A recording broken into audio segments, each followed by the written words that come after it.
Hey everybody, I'm Mama Baird and welcome back to my channel. In today's video, I'm going to be showing you what I received from my local food bank this week. Now this is one of those food banks that you can go in and you can shop. They have it set up just like a grocery store. You get a card that tells you what your limits are for your family size. We are a family of 5, so I went through the line and I got to pick and choose what I needed for my family. We are a working family, so going to the food bank really helps benefit us in a way that we can save money from going to the grocery store by utilizing what we get from the food bank first, and the money that we save can then get floated back into the budget. I live in Missoula and a lot of the food that gets donated to the food banks come from our local grocery stores.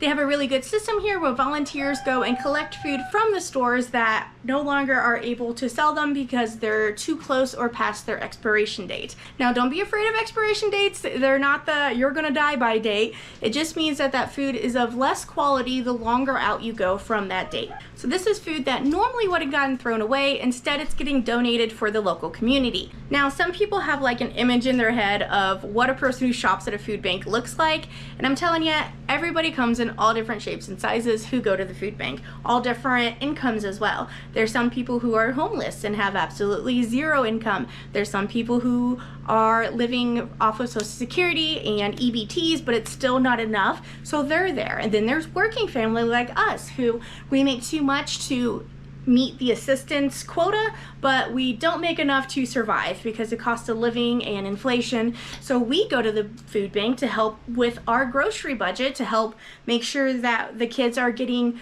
nutritious food and we're still able to get everything else that we need because life is so expensive out there. So if you're considering going to the food bank, please go. It is for everybody in your community. If you need a place to start, I have some resources listed down below. Alright guys, so let's get into it and I'm going to show you what my local food bank gave me this week. Alright, hopefully my dishwasher is not too loud. For the meats, you're able to pick out one thing of ground beef, like 1 pound, or you could get 2 of these. So I got 2 of these boneless center cut pork chops. I thought these would be cool to maybe bread up and fry and make like a pork sandwich or something. And then I got 3 of these Bungo Cocoa Mochis. They kind of just look like probably just little desserts, so 3 of them, 1 for each kid. Then they also had a bunch of these Miss Vic's Smokehouse Barbecue chips. So I got 3 bags of these Smokehouse Barbecue. These are kettle chips, so they're a little like thicker and crunchier. I like kettle chips. And then 2 Diet Cokes. And then I also got 2 things of toothpaste. And then bread-wise, I got 4 of these ciabatta squares. That's why I was thinking this would make a really good sandwich bread for like the pork chop. It's about the same size, so if I make like a fried pork chop, you know, wouldn't that be good? So I might let these porks sit out and get them thawed so I can cook them for dinner. And then rosemary Parmesan cheese loaf. This is really good. It's still got some life to it, so I'm going to get this sliced up and in a bag so it doesn't get too crunchy. And then every family was allowed this pack of cherry mixed fruit, so this is really cool. Kids will enjoy this. I got half a bag of Idaho potatoes, or russets. 1/2 gallon of 1% milk. Then for our sweet treat, I picked out a family-sized pack of Oreos. Everybody got 1 pack of dried cranberries. I got some whole wheat spaghetti. Look at this, guys. I would say this is the deal of the day. 5 pounds of blue cheese, and they had about 15 of these. So I think these come from, it's probably from the chef store. So I'm going to get this used up, and then we're probably going to freeze this. You can freeze some. So 5 pounds of blue cheese. What do you guys think? Are you a blue cheese fan? It takes some getting used to. And then I was able to get 3 pounds of broccoli florets. This is what the ones from Costco. I love these because they're already washed, trimmed, ready to go. And then they had some bulk things, this also from Costco, of some yellow and red diced peppers. I love it when I get these. These add so many flavors to so many different dishes. And that is everything I got from my food bank this week. This blue cheese is definitely the gem of the lot. I don't know about you guys, I love blue cheese. I love blue cheese dressing, especially with some buffalo wings dipped in there. So I'm gonna have several different recipes that I'm gonna be trying with this. We are going to be making blue cheese dressing, because you gotta know how to make it. And then we're gonna be making a blue cheese potato salad. So make sure you stay tuned. I also might get that pork chop sandwich in this video. If not, it'll be coming in another video soon. So make sure you're subscribed. All right, so let's get this stuff put up and then let's get to cooking. For the potatoes, I'm going to use some Yukon Gold and some red potatoes that I have left over. These work really well for potato salad because they hold up really well to the cooking process. So I'm going to trim off the ends there that are looking a little brown, and then we are going to quarter these because I want them to cook, but I don't want them to get too overcooked. So I'm just going to make them smaller when they're done cooking. I'm also going to leave the skins on because when they are done cooking, they peel off really easily. I started the water cold, put the potatoes in there, brought it up to a boil, and then reduced it down to a simmer for 20 minutes. While the potatoes are cooking, we are going to go ahead and portion up our bell peppers and our blue cheese. So I'm going to be using my chamber vacuum here. The only reason I have this is because I did a review on it. A regular vacuum sealer works great as well. I'm going to do half cup portions because that's a great size for when I'm cooking meat. I use half a cup of bell peppers and half a cup of onions usually. So I was fiddling with this a little bit. I was having trouble because this is domed, so it wasn't all the way up to where it needs to get sealed. But I didn't want to use too much of the rolls, so that's why I kind of used a spoon and I pushed it up there, kind of MacGyvered it to make it work. And I had it on a light suction so that way it wouldn't crush the bell peppers, and it won't take as long too. The regular one takes a bit longer. So once that was done, it's sealed perfectly. So I'm going to keep plugging along and see how many I get from that container. While we're here and we have everything out, I'm going to go ahead and do that to the blue cheese as well. I washed out that bell pepper container and then I'm going to use it to portion the blue cheese. 5 pounds is quite a bit of blue cheese. I did try it and this is delicious. Definitely say that blue cheese is an acquired taste because it has a very strong flavor. Same with Gorgonzola cheese. I'm going to remove about 2.5 cups of these just to fill up this container because I'm going to be making some recipes with it.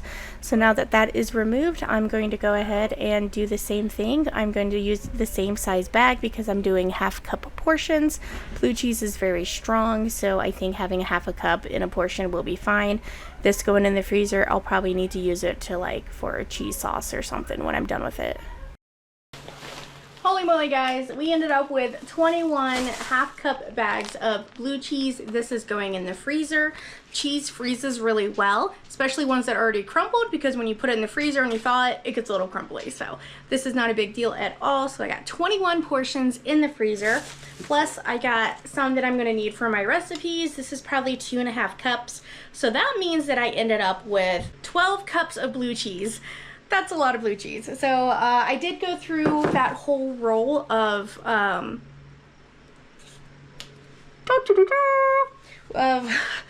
vacuum seal bags, but that is okay. They are pretty relatively cheap and it's worth it to save your product for years to come. So this will be good for years in the freezer if it takes me that long to go through it. So I also got, let's go look at the peppers. With the peppers, I ended up with 3 1-cup portions. These will be good for whenever I cook a bunch of ground beef or meat at one time. I like to add peppers and onions to it. So those 1 cups would be good for that. And then we got 6 half cups of peppers, plus I had a little bit left, so I think I'm gonna add this to our blue cheese potato salad. I think that'll go well in there. So this bag is going in the freezer. I'm gonna keep it in a bag to keep all of the blue cheeses together and ready to go so I don't lose them. And yeah, that's all the prepping I'm gonna do for now. Our potatoes did boil and get done, so we're going to cut those up and get them cooling down for our potato salad. And our pork chops are still thawing here. They're still frozen, but they're thawing for our sandwiches tonight. Alright, so let me get to it and I'll bring you back when we got more to do. Let's move on to some blue cheese dressing. We are going to use 1 cup of mayonnaise. I'm using Duke's. And then we are going to add 1/4 cup of sour cream. I'm using Tillamook's. It's a really good dairy company based out of Oregon, but you can use whatever you have on hand. And then to that we're adding 1/4 cup of heavy whipping cream, 2 tablespoons of apple cider vinegar. That's all that goes in here besides your blue cheese. So we are going to add about 1/2 cup of the blue cheese. we are going to use our immersion blender and we are going to blend this up. This is a crucial step. You don't just want to mix it up, you really want to blend it because the blue cheese gets mixed in really well with the sour cream and the mayonnaise, and that's what makes it taste like blue cheese. Otherwise it's kind of just like eating mayonnaise. And then we're going to add some more chunks. If you don't want chunky, then don't add this in. If you want it really chunky, add more in, however you like it. And then I'm going to go ahead and put this in a pint jar. This made exactly 2 cups. And then if you didn't know, if you have a leftover peanut butter lid from like the 1 pound things of peanut butter, those fit on regular mouth jars. So I put that in there and it was all done. Next we're going to move on to our potatoes. Like I said, the skin just peels right off. It would do it better if it was still hot, if you take the skin off when it first comes out of the water, but I waited till they were already cooled down and it worked just fine. So it just peels right off, and then you can also use a peeler or take your paring knife and cut the peel off as well. You don't have to peel it if it doesn't work as well. You can just use your knife and cut it as well. So I'm going to make bite-sized pieces, and I'm going to do all of the about 4 pounds of potatoes. So I added, totally thought I filmed this, but I had a cup of my blue cheese dressing in there. And then I added some bacon crumbles, just the pre-made ones, and then some of my house seasoning. So we got quite a bit here. This is like how much, what would this be, like $6 to $8 in the grocery store? And there's our blue cheese potato salad.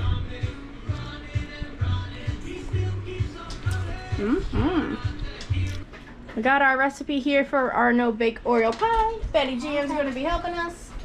First thing you're going to do is put 25 Oreos in the food processor. 25? 25. Why that? What's a processor?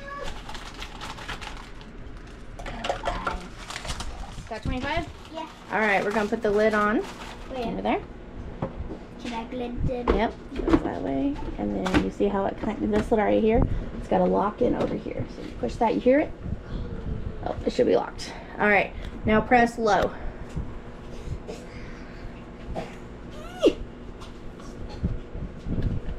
Oh. Is it plugged in? Pull it down. Yep. Alright, let's try it one more time. Yeah. Alright, let me get in there. See what's going on. I think this is a safety lock.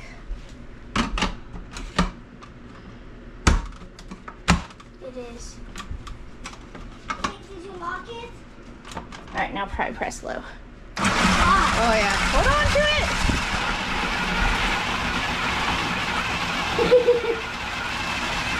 It's letting out of there. Alright, 5 tablespoons of butter. And stop. Off. Off. Good job. Wow. Alright. Do I take it out? Yep. You gotta twist it. How do you... Yeah, Did let's you go. crunch up Oreos? Holy! Holy Oreo. Wait, Oreo. does it have the white stuff in it? Yes, it had the cream in it. Where's the cream? It's mixed in there.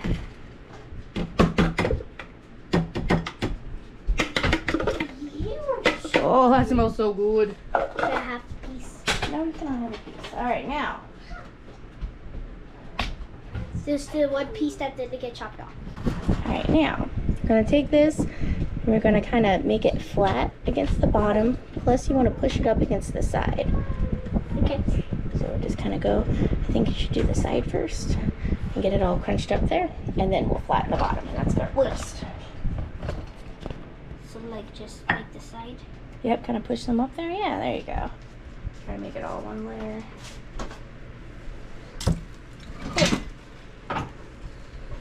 Alright, let me see. Hey, let me try. Let me get in here. Did I do good? Yeah. I tried my best. It looks good.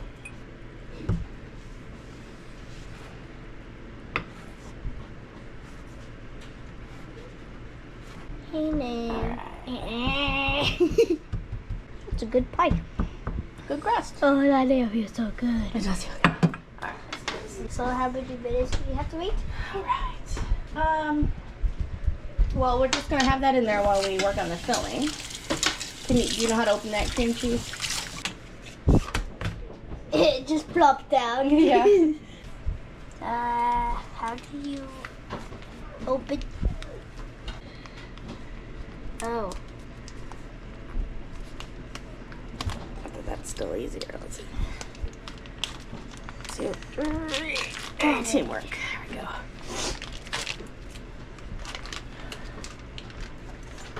No. Sugar. Wait, this Tell is. them 3/4 of a cup of powdered sugar. Oh.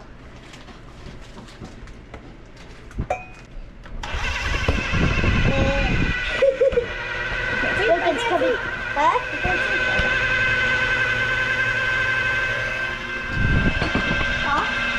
Not yet. Let's add a little bit of vanilla. Watch your hand.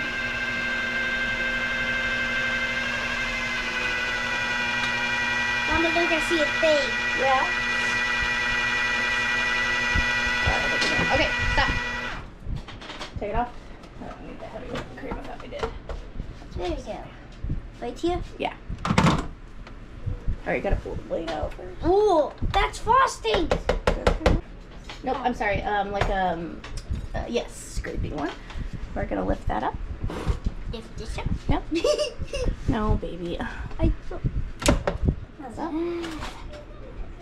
Alright, kind of mix it around in there. Okay.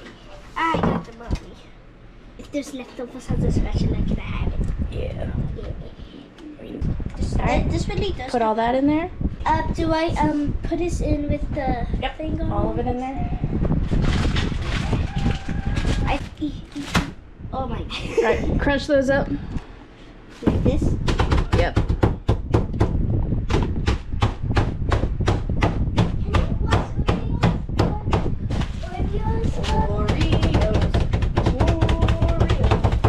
That's getting smashed. Ah, that's too much. Alright, go ahead and put them in there. Oh, it is. Well. No, it's just plain. They can't stick down? No. Oh, but it's so bad. Whoa, that's cute. Alright, mix that up. Mixing it. Oi. This actually does look like Oreo Pie.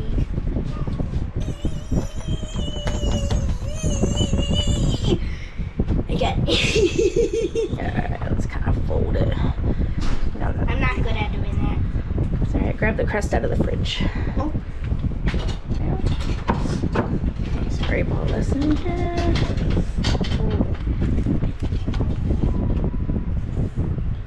Now can I like that? Oh, look at it, perfect.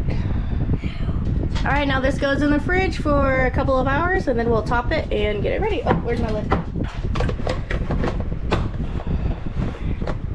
Alright, there we go. One Oreo pie. Oh. I can't believe that.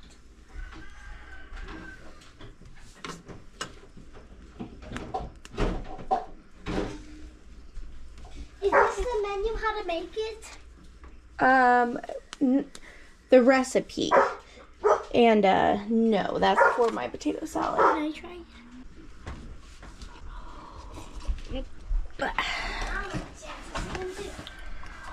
Oh, Can't eat it. that looks awful. Alright guys, I'm gonna give it a try. The kids are watching Matilda in the background. You guys remember Matilda? Oreo pie. Oreo.